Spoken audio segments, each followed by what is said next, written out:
ان اللہ مع الصابرین کہ صبر کرنے والے، مصائب پر صبر کرنے والے، آفت اللہ سے مانگنی نہیں چاہیے۔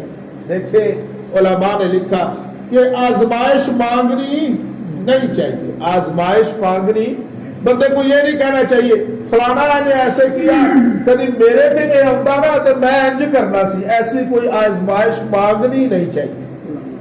لیکن اگر اللہ کی طرف سے آزمائش آ جائے، ابتلا ہو جائے تو فرمایا پھر صبر کرنا چاہیے، اور جب صبر کریں گے تو صبر کرنے والوں کے لیے خوشخبریاں ہیں، اور جب صبر کریں گے تو فرمایا کہ اللہ صبر کرنے والوں کے ساتھ۔ اللہ اکبر۔ اسی لیے شاعر نے کہا کہ سر تسلیم خم ہے جو مزاج یار میں آئے۔ یہاں پر ایک اور شعر میں آپ کو سنا دیتا ہوں، اور یہ شعر ہے جناب ہمارے ہندوستان پاکستان چوٹی کا شاعر مولانا جوہر، مولانا محمد علی جوہر۔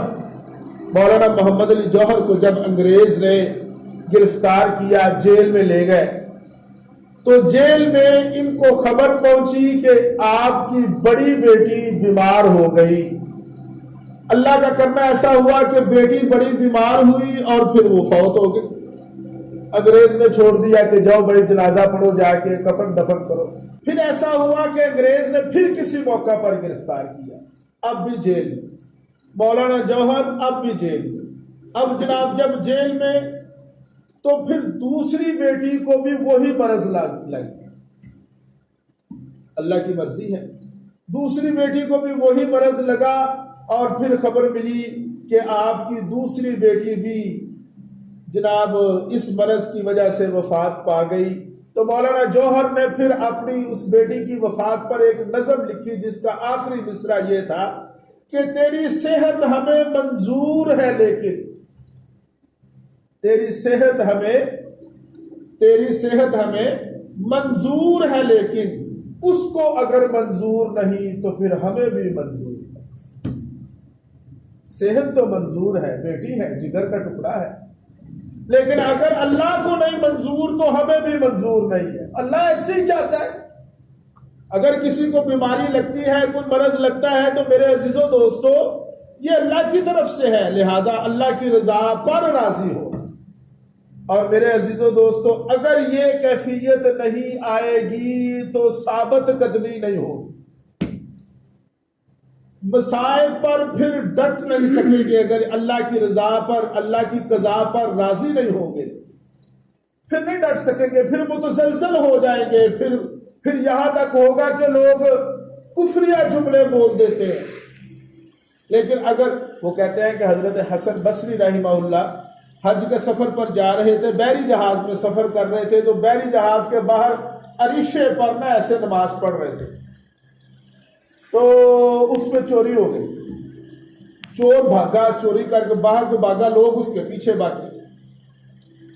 جب اس کے پیچھے بھاگے، آگے گئے تو دیکھا کہ حسن بصری رحمہ اللہ باہر عریشے پر نوافل پڑھ رہے سجدے میں۔ تو کسی نے کہہ دیا کہ لگتا ہے یہی چور ہے، چوری کی تھی سو ہونا، آگے صوفی پڑھ کے بیٹھ گیا، نمازہ پڑھ لگ گئے۔ اس نے کہہ دیا یہی چور ہے۔ اب لوگ آئے، لوگوں نے آؤ دیکھا نہ تاؤ دیکھا، ساڑی عوام کو تو انجنا موقع چاہیے ہوتا ہے۔ لوگوں نے نہ آؤ دیکھا نہ تاؤ دیکھا، پٹائی شروع کر دی۔ لوگ مار رہے ہیں اور حسن بصری رحمہ اللہ نے آسمان کی طرف نگاہ اٹھائی ہوئی ہے، یا اللہ تیری مرضی، تو اگر مار پڑواتا ہے، پٹائی کرواتا ہے تو میں اسی پر راضی ہوں۔ اچھا اب جب لوگ پٹائی کر رہے ہیں تو انہی میں سے ایک بول اٹھاؤ، پاگلوں جنہوں تسی مارن ڈائے ہوئے حسن بصری جے۔ اب وہ لوگ جو پہلے مار رہے تھے وہی معذرت بھی کر رہے ہیں، معافیاں بھی کر رہے ہیں، وہ مٹھی چاپی بھی کر رہے ہیں، دبا بھی رہے ہیں، حضرت معاف کر دیں۔ اب بھی لوگوں سے کچھ نہیں کہا، اب بھی اوپر آسمان کی طرف، یا اللہ تیری مرضی، سونے تیری مرضی، کدی مار پوانا ہے، کدی مٹھیاں پروانا ہے، تیری ہی مرضی ہے، میں تیری رضا تے راضی ہاں۔ یہ ہے رضا بالقضا۔ اللہ اکبر۔ جب یہ کیفیت ہوگی تو پھر ثابت قدمی نصیب ہوگی۔ اور اسی پر اقبال نے ایک اور شعر کہا، نہ شبد نصیب دشمن کہ شود ہلاک تیغد، نہ شود نصیب دشمن کہ شود ہلاک تیغد، سر دوستا سلامت کہ تو خنجر آزمائی۔ کہتا ہے یہ جو میرا سر قلم ہوا، دشمن کی قسمت میں کہا تھا کہ وہ مجھے مارتا؟ یہ تو ہم اللہ کے لیے، دوست کے لیے پہلے ہی سر جھکائے بیٹھے ہوئے۔ نہ شود نصیب دشمن کہ شود ہلاک تیغد، سر دوستا سلامت کہ تو خنجر آزمائی۔ فرمایا اولئک علیہم صلوات من ربہم ورحمہ، یہ وہ لوگ ہیں جب وہ صبر کریں گے تو یہی وہ لوگ ہیں جن پر رب کی طرف سے عنایتیں آئے گی، رحمتیں آئیں گی، برکتیں آئیں گی۔